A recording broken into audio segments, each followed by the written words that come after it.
Friends, hello, how are we doing? I know this is a weird setup. This is holding my phone up, so like, that's why. Happy almost Halloween. Okay, so we did a Halloween painting. It's not my favorite. It's not my favorite, but that's what we're gonna be painting. And guess what? I did it, I finished it, and that's all that matters. Okay, I hope you enjoy the painting process. Don't forget to like and subscribe. Hit the bell if you want to be notified if all goes well. Wednesdays will be upload days. Also, because it's almost Halloween, what are we wearing? What are we dressing up as?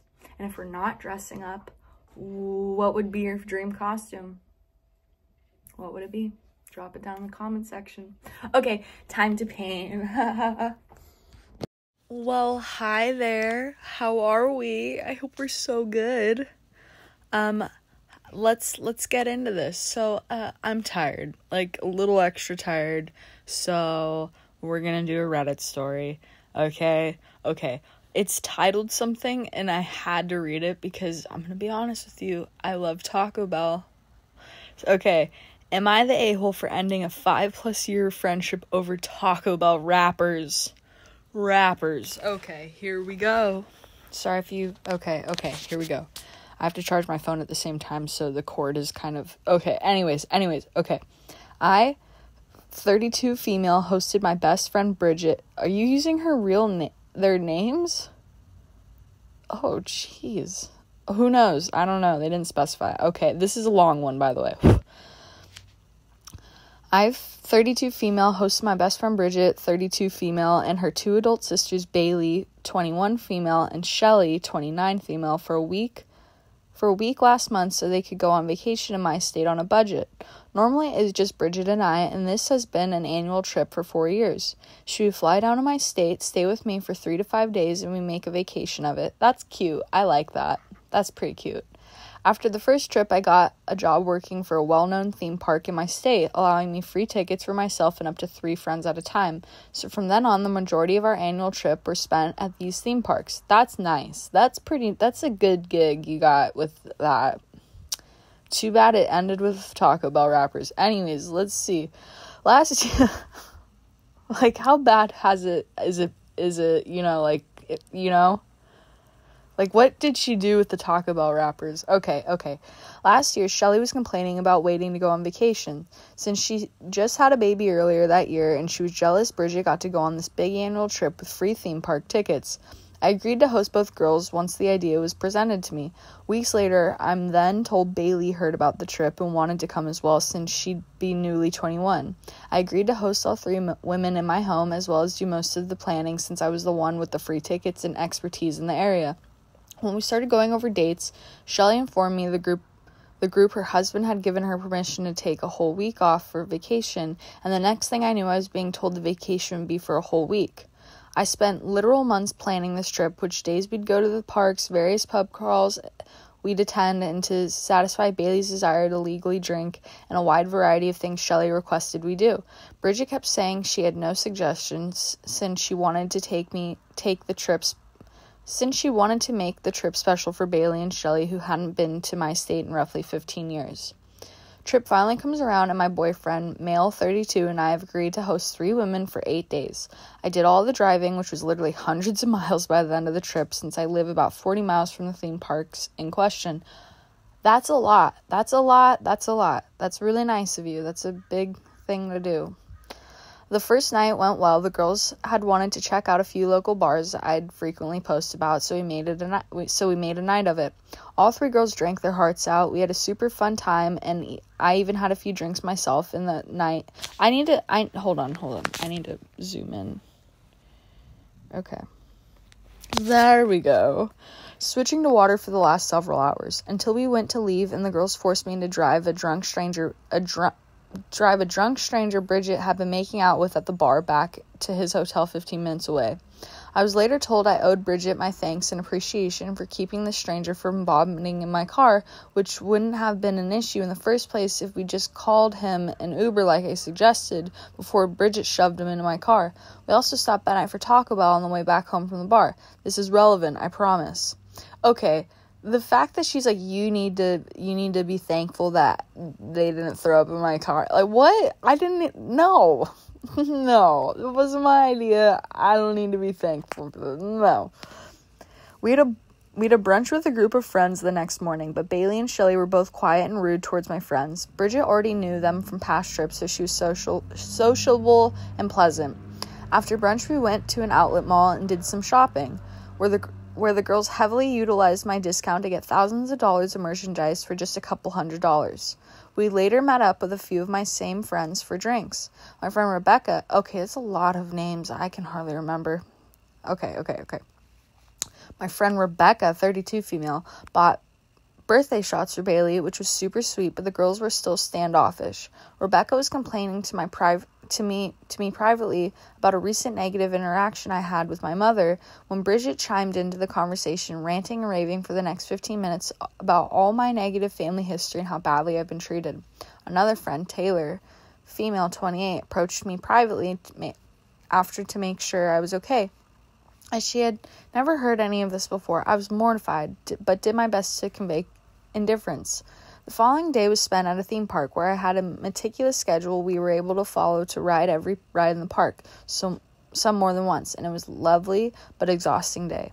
The day after that, we were back at another theme park. I surprised Bailey with a meet and greet with her favorite character in the park, which we stood in line for half an hour for. I wanted to do something special to surprise her, and her older sisters were excited to join in. There were a few rides Shelley wanted to do that day, and I was up front and open that the lines were incredibly long since they are kids' favorites and, in my opinion, weren't worth the wait. I vehemently vetoed one in particular since the line was roughly 90 minutes for basically a boat ride with songs. But I compromised with the second ride since I knew I could find a time the line would be shorter. I made mention that one of my friends might join us for a few hours when Bridget pulled me aside to say that the younger two girls were not remotely interested in spending any more time with my friends, considering this is their vacation and I could see my friends whenever. I was immediately irked by this, but did my best to be pleasant the rest of the day, despite feeling insulted. We ended up getting lucky with a few shorter queues, but ultimately had to make tough decisions with the park closing early for a special event. I asked Shelley if she'd rather wait for the longer queue of her requested ride, or if she'd rather we ride 2 roller coasters in the same time frame. She agreed to skip the boat ride, and we had a fantastic time on the roller coasters. Okay, that is a little weird. Like, why are you guys mad? She's doing so much for you guys, and you're complaining about her friends coming? Like, just be friends, all of us. Let's all be friends. Okay. That night, I had to set up how much time do I have? Okay. That night, I had to set up a bar crawl through some of the resorts, which a friend of mine, Diana, female 34, had already agreed to join us for, so I was not going to turn her away when she was already on her way after work.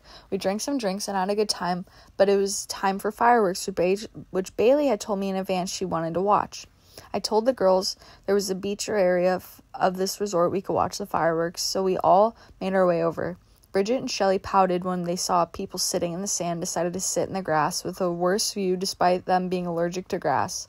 Bailey, Diana, and I all had a very lovely view of the fireworks from the beach despite the girls sulking. That kind of bothers me. It's like you're right, you are on vacation. Be happy. Don't do that. Okay. We had a rest day at a water park the following day, where Shelley broke down into a 100-degree fever. She was visibly shivering despite the 90-degree weather. I kept trying to convince the girls we should leave to get her medicine and a plague test, but they said she was fine. Shelley just always gets sick on vacation, I kept being told. I ended up forcing us to leave 2 hours before the park closed due to me worrying, but Shelley had apparently woken up from her sun nap and was feeling better. Crisis averted, I thought. I mumbled that. The following day was our last park day, and it was the big one. The one where everyone drinks in various countries. Okay, I don't know what this means. In, like, parentheses, it's all capitalized. IYK. If you know, you know. Oh. I don't know. I had gotten up at 7 a.m. to make sure I'd gotten everything planning for the day, despite an incoming hurricane to hit that night. Shelly was seemingly feeling better, but had a horrible attitude the entire time. We did our drinking. I even covered a $200 tab at a certain tequila-themed bar Bailey had requested since the girls had bought me drinks a variety of times throughout the week. We rode the newest ride they all wanted to, and I even managed to get us on the walk-up list for the new space-themed bar, which was a big last-minute request for Shelly's. I bought Bridget and myself a shot at one point, which she ended up immediately throwing up in the trash can and blaming the rest of the day for poisoning her. Cue eye roll. This is someone who has routinely outdrank me on shots for literal years. There were 2 additional particular rides at this park that Bailey and Shelly wanted to ride, but the lines were over an hour long each. With the hurricane incoming, I told the girls we had to leave early since I didn't feel comfortable waiting to drive home later. They tried to get me to change my mind so they could ride their rides, but I put my foot down. I even told them I'm trying to bring them back just for the rides another day, so they were convinced to leave. The second to last day of the trip was spent recovering in our rooms. Bridget was now feeling sick, which I kept trying to tell her was why she threw up the shot. She was definitely catching whatever Shelly had days prior. We went out to the bar that night for dinner, but the girls were not being social, hardly at all, so I decided to call it a night early. The final day, we went back to the outlet store where the girls bought more items with my discount, saving them, again, hundreds. I wasn't able to get reservations to go back to the last park to ride those last 2 rides, which I apologized to the girls for. As we were driving around, the girls kept bringing up favorite this or that from the trip, sharing stories and fun conversation. All was well, and we were having a good time until Bailey went, oh, and, wait, sorry, oh, God. Oh, and what was everyone's favorite thing we didn't get to do? Mine was insert before mentioned ride. I was caught off guard and stayed silent, as the girls mentioned other rides or things we either didn't do, they didn't tell me they wanted to do, or were out of my control due to the Category 3 hurricane barreling towards us.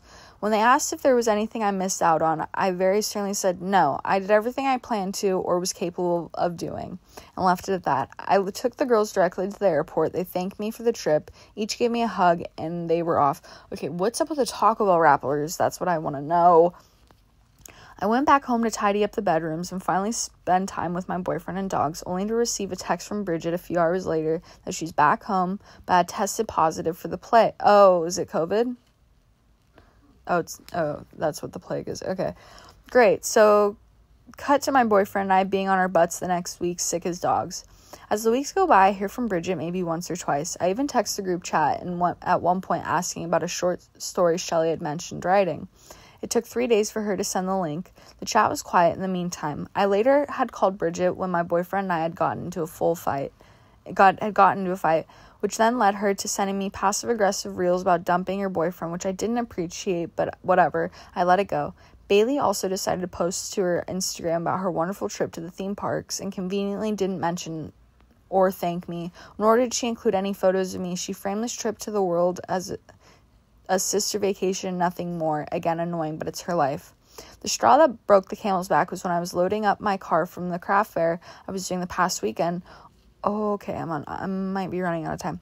Only to find moldy Taco Bell wrappers, ant-filled sticky energy drink cans, and various other garbage crammed so deep in the back pockets of the seat in my car. I was so angry. Had it been trash from the end of the trip, I would have let it go, but it was trash from the first night that they kept piling on top of throughout the week. I tried to tamp down my anger, almost blaming myself for not checking the back pockets sooner, but realizing I normally don't check my back seats after guests use it since I normally assume they'll take care of my space the way I do. Not the case this time.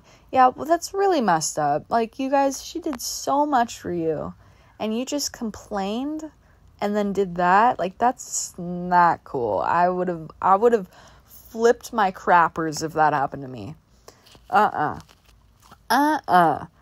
Okay. In a moment of weakness, I messaged the group chat very passive-aggressively about finding the trash. Bridget made a half-hearted apology, claiming Bailey and Shelly hadn't noticed the mess, but they weren't sure why I was so aggressive about it. I ended up unloading into the group message about how they had taken advantage of my kindness and generosity. They really did. Like, they really did. She drove. She probably bought a lot of the drinks and food for you, even though you guys said you split it. I'm sure she probably bought a lot of it. And then you guys were saying weird stuff to her about her friends showing up and then being all sulky. Like, come on. Be adults. Be Be the change you wish to see. Okay. I told Bridget I was hurt by how she had allowed her sisters to be this rude to me and my friends all week, as well as her insulting my relationship after my boyfriend opened his home up to her and her sisters for a whole week. I admit that I needed space and a break from the friendship, possibly indefinitely after this trip. The lack of graciousness with my space and cramming trash into my seats was the final straw. The girls immediately became defensive, insulting, and took to name-calling. Oh my gosh. Like, honestly, like, think about it. Like, what if you guys wanted to be friends again, and also that is your friend? You don't call people names. Like, that's so weird. That's, like, really weird. Anyways, Bridget jumped right into playing the victim and claiming I'd been a terrible friend for years, and she could no longer justify my bad behavior. My bad behavior? What? You're crazy. She brought up really personal things I'd confided in her throughout the years in the group chat. I defended myself against all the lies and incorrect points, only to be told, talking with you isn't worth the effort. What the fudge? You guys are nuts. And then getting blocked on all platforms. But, oh, you got blocked? Oh. So, Reddit, am I the a-hole for ending a 5+ year relationship over Taco Bell wrappers? P.S. Oh, never mind. That's not for me. Yeah, you're not. I wouldn't, yeah. Let's read some of the comments. I'm exhausted just reading this. Yes. You're most definitely not the a-hole. You opened your home, spent months putting together an extremely detailed itinerary on your dime, and transported these people you considered friends everywhere, and the thanks to you is disrespecting your space, your friends, your relationship, and erasing you from their shared memories. Luckily, the type of friend group you deserve is right on your doorstep. What? Okay. She replied, yeah, this trip really put into perspective how amazing my current group of friends are. They've been so great and supportive through all this. Sometimes the trash just takes itself out, you know? Ha. Dang, that's messed up. Well, you guys, we've learned a valuable lesson. Treat others the way you want to be treated, right? And if someone is allowing you into their home, their car, you be nice. Yeah. Okay, cool. So, don't forget to like and subscribe. Hit the bell if you want to be notified. And if all goes well, Wednesdays will be upload days. Wednesday's chocolate full of okay, bye. Okay. Oh, the close-up isn't, it's good. It's growing on me. Okay, bye.